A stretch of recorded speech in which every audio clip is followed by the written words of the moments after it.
Hi friends, welcome to our channel rowdy జున్ను 432. Video వచ్చేసి పల్లిపట్టి ఎలా ప్రిపేర్ చేయాలో చాలా సింపుల్గా చేసుకోవచ్చు, ఈజీగా అయిపోతుంది. ఇప్పుడైతే ప్రాసెస్లోకి అయితే వెళ్ళిపోదాం. ఫస్ట్ ఆఫ్ ఆల్ అయితే ఒక కప్పు పల్లీలు అయితే తీసుకోవాలి. ఏ కప్పుతో పల్లీలు తీసుకున్నాం అదే కప్పుతోనైతే బెల్లం అయితే తీసుకోవాలి. ఒక కప్పు పల్లీలకి ఒక కప్పు బెల్లం అలా తీసుకోవాలి.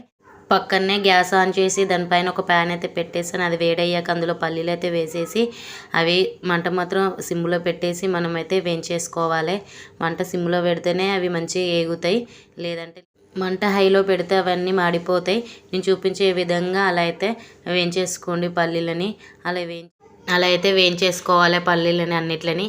అలా వేయించేసుకున్నాక గ్యాస్ ఆఫ్ చేసేసి ప్లేట్లో అయితే వేసుకోవాలి. అలా వేసుకొని దానిపైన ఉన్నంత పొట్టు అయితే తీసేసుకోవాలి. నేనైతే ఇక్కడైతే గ్లాస్తోనైతే అంటున్నాను. అలా గ్లాస్తోనంటే దానిపైన ఉన్న పొట్టు అంతా పోతుంది. అట్లా రెండుగా అయితే రావాలన్నమాట పల్లీలని.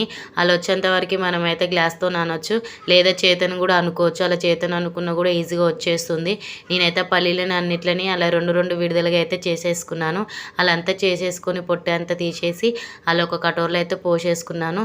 ఇప్పుడైతే పానకం అయితే పెట్టేసుకోవాలి. మన పల్లిపట్టికి అయితే కాస్త ముదురు పానకం అయితే రావాలి. దానికోసం అయితే మనం ముందుగానే తురుముకొని ఒక కప్పు బెల్లం అయితే చెప్పాను కదా, ఆ బెల్లం అయితే అలా ఒక ప్యాన్ అయితే గ్యాస్ పైన పెట్టేసి ప్యాన్ కాస్త ఏడయ్యాక అందులో అయితే బెల్లం అయితే వేసేసుకొని అందులో కాస్త కొంచెం వాటర్ అయితే పోసుకోవాలి. అలా వాటర్ పోసుకోవడం వల్ల ఏంటంటే బెల్లం అనేది ఈజీగా కరిగిపోతుంది. అలా అయితే కరిగిపోయినాక మనకైతే ఇప్పుడు ముద్ర పానకం అయితే రావాలని చెప్పేసాను కదా. ఇప్పుడైతే చూడండి అదైతే ఈజీగా పానకం రావడానికి అయితే అవుతుంది. అలా అవుతుంటే ఇప్పుడైతే నేను మీకైతే చూపిస్తాను నేను పానకం వచ్చిందా రాలేదా అని చెప్పేసి. ఇక్కడైతే మీకైతే ఎగ్జాంపుల్గా అయితే చెప్తున్నాను. అలా వాటర్లో అంతా కలిసిపోయి ఉంటే మీకు ఇంకా పానకం రానట్టు. ఇంకా ముదురు పానకం అని చెప్పాను కదా, అలా అయితే మొత్తం రాలేదు, పానకం అయితే రాలేదు. అలా ఇంకొకసేపు అయితే ఉంచుకోవాలి. ఆ లోపు నేనైతే ఇక్కడైతే నెయ్యి అయితే వేస్తున్నాను. ఒక స్పూన్ నెయ్యి అయితే వేసుకున్నాను. నెయ్యి వేసుకున్నాక మరొకసారి అయితే కలబెట్టేసుకోవాలి. అలాగే మనం కలుపుతూ ఉండాలి. కలుపుతూ ఉంటుంటే అది మాడిపోకుండా ఉంటుందన్నమాట పానకం.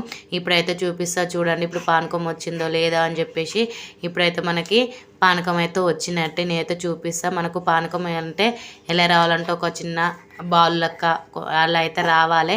అలా రౌండ్గా వేసి ఇట్లా బాల్ షేప్ అయితే రావాలి. అలా వచ్చితే మనకి పానకం అనేది వచ్చినట్టే. ఇప్పుడైతే ఆ పానకంలో పల్లీలు అయితే వేసుకోవాలి. వేసుకొని మంచిగా అయితే కలబెట్టేసుకోవాలి.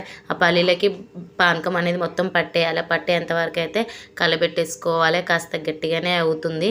అలా అవుతుంటే కాస్త గట్టిగానే కలుపుకోవాలి మొత్తాన్ని. ఇప్పుడైతే చూడండి పానకం మొత్తం లూజ్ అయిపోతుంది.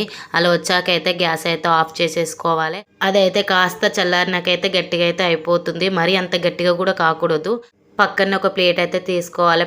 ప్లేట్ బ్యాక్ సైడ్ అయితే ఆయిల్ అయితే అప్లై అయితే చేసేసుకోవాలి ప్లేట్ మొత్తానికి. అలాగే ఒక చెంబుకైనా లేదా గ్లాస్కైనా లేదా ఒక బౌల్కైనా అలా నెయ్యి అప్లై అయితే చేసుకోవాలి. అలాగే దాంతోపాటు చాకు కూడా అప్లై అయితే చేసేసుకోవాలి.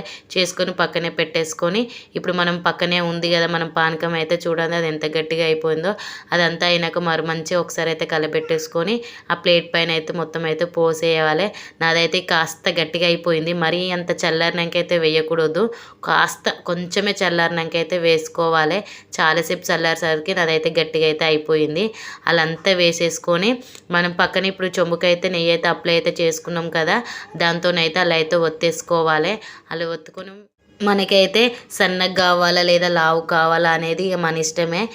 సన్నగా కావాలనుకుంటే కాస్త ఎలుపుగా చేసుకోవాలి. కొంచెం మందంగానే కావాలి, లావుగా రావాలంటే అలా అయితే చేసుకొని ఒకసారి అయితే చేతితో కూడా సైడ్లకంతా అనేసుకోవాలి. అలా అనేసుకున్నాక చాకుకి అయితే నెయ్యి అయితే అప్లై అయితే చేసుకున్నాం కదా, అలా చాకుతోనైతే కాట్లు అయితే పెట్టేసుకోవాలి. అది కూడా వేడిగున్నప్పుడే పెట్టుకోవాలి. చల్లనాక పెట్టుకుంటే అయితే అస్సలకైతే రాదు. వేడిగున్నప్పుడే చేసుకోండి. మేము అంతగానం చేసినా కూడా లాస్ట్కి ఏమైపోయిందంటే ఫ్లాప్ అయిపోయింది. అంత బాగానే ఉంది, చాలా టేస్ట్ వచ్చింది కానీ బట్ ఏంటంటే అలా తీసినప్పుడు అయితే మొత్తం అయితే సరిగా అయితే రాలేదు, సగం అయితే వచ్చేసింది. ఇప్పుడైతే మీరు చూడండి అలా అయితే వచ్చేసింది. మీరు ట్రై చేయండి, మీకు మంచిగానే వస్తుంది. అది ఏంటంటే సరిగా ఆరలేదేమో మేబీ, అందుకోసం అలా అయితే వచ్చింది. కాకపోతే టేస్ట్ మాత్రం చాలా బాగుంది. షాప్లో అయితే ఎలా ఉంటుందో టేస్ట్ అలానే ఉంది. ఇంక ఇంట్లో ప్రిపేర్ చేసుకున్నాక ఇంకా బాగుంటుంది. ఇక షాప్లో అయితే ఎలా ప్రిపేర్ చేస్తారో మనకైతే తెలియదు కదా, మీరు ట్రై చేయండి, మీకు కూడా నచ్చుతుంది. మీరైతే ఒక ఫ్యాన్ కింద అయితే 2 అవర్స్ అలా అయితే పెట్టేయండి. అలా పెడితేనే అది మొత్తం ఆరిపోయి మంచిగా వస్తుంది అనమాట. వీడియో నచ్చితే లైక్ కొట్టండి. Bye bye.